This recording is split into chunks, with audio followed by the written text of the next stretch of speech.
Hi, this is Dr. Gregory Sadler.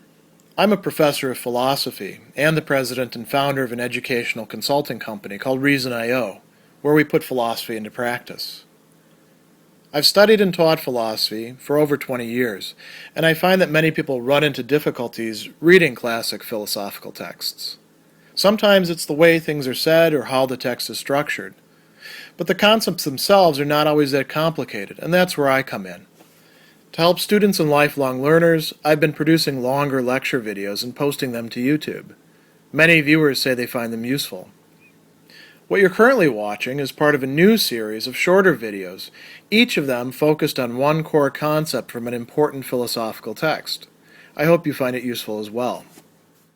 In the first few chapters of Book 2 of his work on anger, Seneca is going to introduce a process, a three-stage process by which anger develops within us that has become probably one of the most famous parts of this work. It gets talked about a lot in contemporary literature, in part because there's a certain plausibility to it, and it's often taken as being the Stoic point of view. If we look at other Stoic thinkers like Epictetus, we can see that maybe not the case. But let's see what Seneca himself has to say. So he begins by telling us that, we have to look at whether anger begins with an act of judgment, a judicio, which is also going to be translated as deliberation sometimes. So it doesn't have to be like a single act of judgment. It could be a process of judgment, or whether it's beginning with just an impulse, impetu. Is it something that we are ourselves involved in, or is it just things happening to us that make us angry then, and it's sort of out of our control? So this is a very important question, and he says, is it set in motion voluntarily, or like many things that come about inside us without us even being aware? When we have this model of somebody pushing our buttons, a kind of mechanical model, right? It's sort of like there's a stimulus, and then anger is the response, and there's not much that you can do about it. You just get angry and act on the anger. Maybe reason is involved to some extent, trying to figure out how am I going to get that bastard who did something to me. But it's definitely not running the show in any important sense. So he tells us something really important here. Anger is aroused, moveat, it is brought into motion by an appearance, a species here in the Latin. And this is a very important technical term for the Stoics. An appearance in Greek is phantasia, which we often translate also as impression. It also could be translated as imagination. And so what happens is something occurs, and we see it, we sense it, we think about it, we respond to it. We identify it as being an instance of something. And what is the appearance? The appearance of somebody doing wrong, injuriae. Injuria means not just injury, but like, injustice to us, or it could be to other people as well. So he says that, when we think about this, we have the impression or the appearance that we've been wronged. Now, the question is whether anger follows directly on that appearance, launching its attack without the mind's collaboration, or whether it's stirred with the mind's assent. Notice that he's not saying, it's all in your head, nothing outside of you actually took place, there isn't any real injustice going on, but what contribution do we make to this? This is a very important question, because if we want to be able to manage or control or even eliminate anger, well, then we'd better have some agency. We'd better have some place where we can actually do something about that. So he's going to talk about this process of inference. He says that anger ventures nothing on its own, but it acts only with the mind's approval. Why? Because having the impression or the appearance that somebody did wrong, and so having, or literally taking taking that appearance, capere, plus adding to this the desire, or rather desiring, to take vengeance for it, concupiscere, right? The very word that we see often rendered as concupiscence, right? There's a strong desire for doing something that's retaliatory, for vindicating oneself. So these get combined, conjungere is the word that he's using there, like literally married together into a judgment, a judicio. And what is that judgment? Well, it's got two sides to it. One ought not to have been harmed, right? There's a violation of some sort of should, debuisse in the Latin there, and that one ought to be avenged, vindicare, one ought to be vindicated, things ought to be put right. So we've got this entire process of inference taking place there. And the question is, well, do we have any role in it? And Seneca thinks that we do. So he's going to set out these three motions, right? And he'll talk about these after giving some examples. In section 4 of this, he says there's an initial involuntary movement, right? These three movements to the passion, the adfectus of anger, the movements, the motere, right? There's a first one. This is not voluntary. And you notice that he does use this language of the will or volition quite a bit in this section. He also uses the term invitus, which means, without one's consent, or, just without one choosing it. So this first movement happens. We're going to look at that in just a moment. He calls this first movement a preparation, a preparatio for the passion. And we should reflect on the fact that he doesn't use the word passio in most of these cases. He uses the word adfectus, which you may also recognize, if you're aware of the Latin, as affectus, right? As an affection, something a bit broader than an emotion specifically. So we feel this preparation for it. There's a threatening signal, comminatio, right? A kind of warning that something is happening. And, this is where the first beginnings of anger take place. But this is not yet anger, Seneca wants to say. Then we have a second movement, which we're going to look at a little bit. He calls this an expression of will, cum voluntate. It is with volition. It is with choice on our part, not resolved stubbornly, non contumely, right? Contumaci, not being obstinate, not resolving itself foolishly in its point of view. And he says something very interesting here as well. This is born from deliberation, judicio. Again, same term, right? Is it beginning with a judgment? Is it beginning with deliberation? So it's born from deliberation, and it can also be ended or taken away, tollere in Latin, by that same deliberation, by something that we are in control of.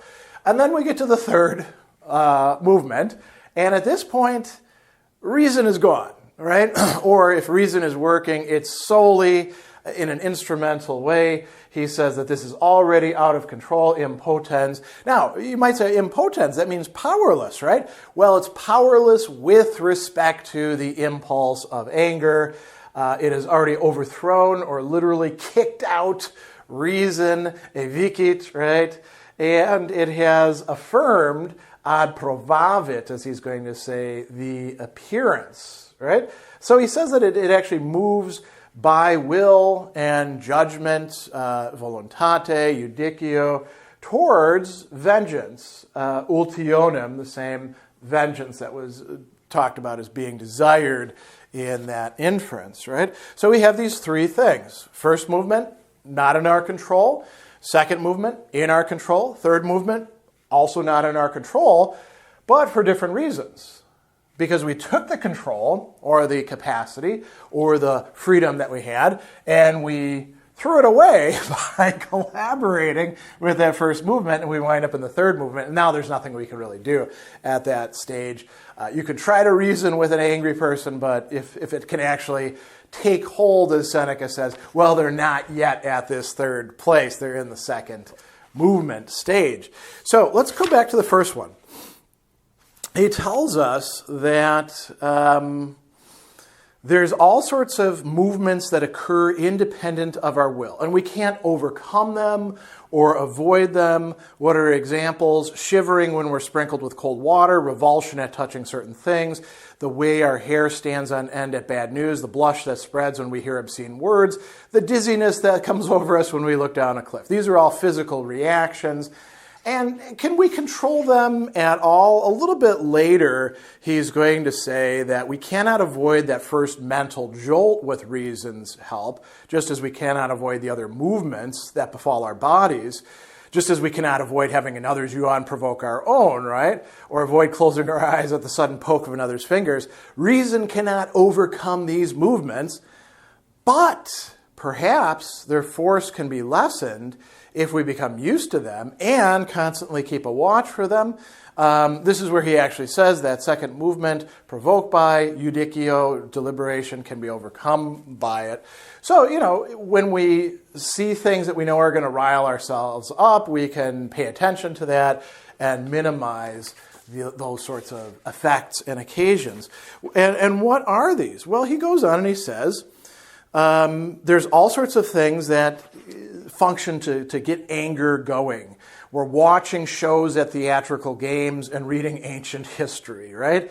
We often seem to become angry with Clodius as he drives Cicero into exile, a very unjust act that was going on, carried out by an unjust person against a person who is reasonably just, right? When we see that sort of thing, we're starting to get angry, we're starting to get riled up.